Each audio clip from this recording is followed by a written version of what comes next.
As I begin to assemble this DIY LED desk lamp kit, the first step is to solder the LEDs onto the PCB. It's important to pay attention to the orientation and polarity of the LEDs, as the anode has a longer leg and the cathode has a flattened side. The PCB also has markings indicating where the anode and cathode should be placed. See that plus sign there? The longer leg goes in by the plus sign. The flat end is on the flat side. Now notice I'm bending the legs. I'm going to bend the legs apart so that they hold the LED in flat. So I'm going to proceed to go along and do one whole row. Now if you'll be patient and bear with me, you can see me do this whole row and get the general idea that I'm putting each LED in the right polarity, in the right direction, and bending the legs.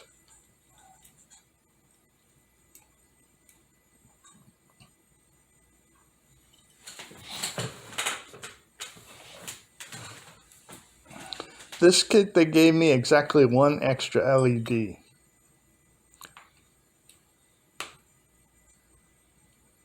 So you don't want to wreck any. So be very careful, take your time. Actually, I did this pretty quickly.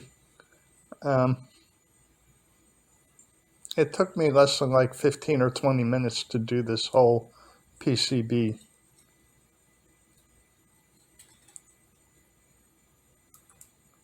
So I've almost got a whole row of them placed, and then I'll start soldering. One more to go.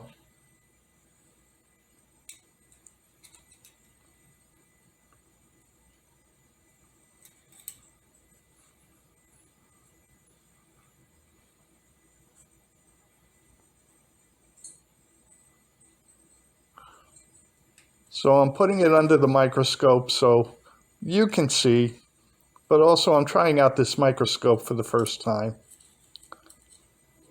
To ensure a strong soldering connection, I'm using a knife edge tip on my soldering iron.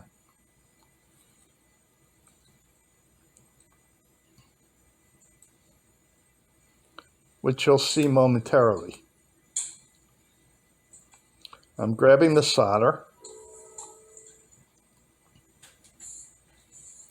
You hear me cleaning the soldering iron.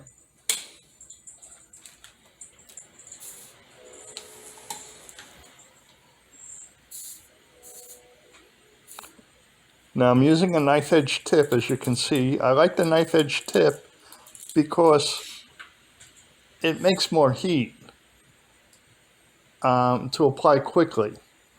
So these pads on this PCB are already pre-tinned, so there's no need to apply flux, soldering flux. So what I try to do is apply the soldering iron to the pad and leg of the component and feed the solder so that it touches the three surfaces and forms a shape like a Hershey's Kiss.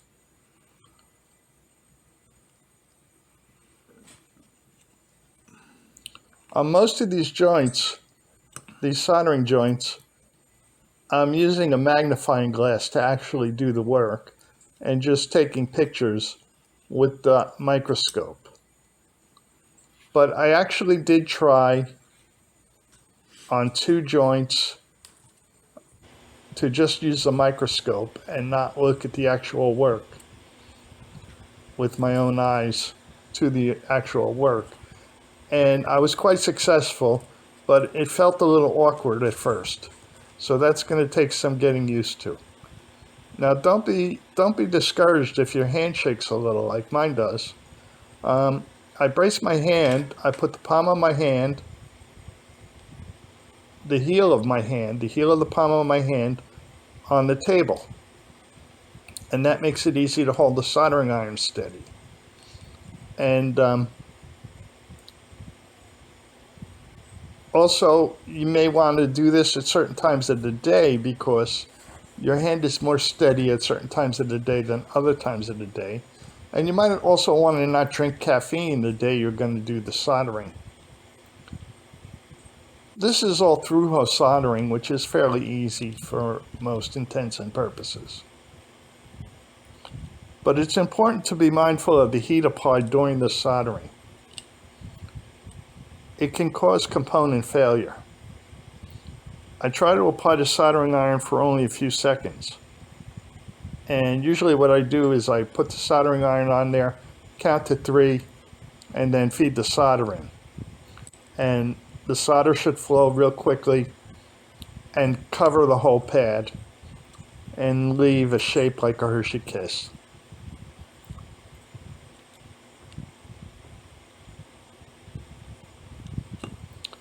Magnification and good lighting are crucial for small detailed work. My motto is if I can see it and see what I'm doing, I can do it. Even with SMD soldering. Even with those tiny little ICs that have 44 pins on them. So the trick is to take your time, go slowly. If you're doing a SMD soldering, you want to use flux. There's a lot of different techniques. So you see that one joint came out really well. That looks just like a Hershey Kiss. Some of the other joints you'll see, maybe there's a piece of cold solder jutting out and at a point. That one was nice. That one is nice.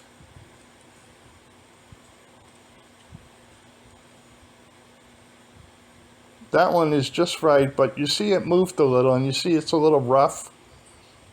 If it's not perfectly smooth and shiny, it's probably not the best. Now these are all good enough to make this work, as you'll see at the end. But you do want to avoid cold soldering joints as a general rule. And also, if the leg moves while the solder is cooling, it will leave those little bumps. So that's not a good thing. That one's pretty good.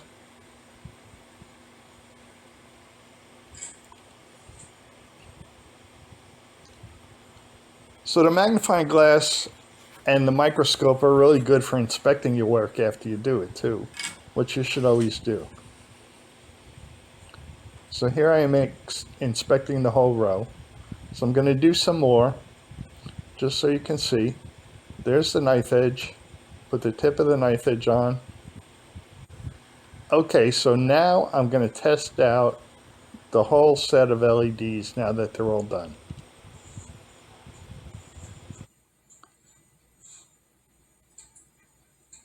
And as you'll see, they all work. So this is a happy experience.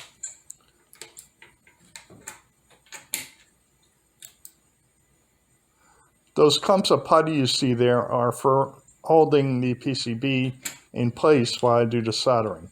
There you see the light. So that's great. That makes me happy. I light it again to see them all. And thanks for watching. Subscribe, rumble, like, and share.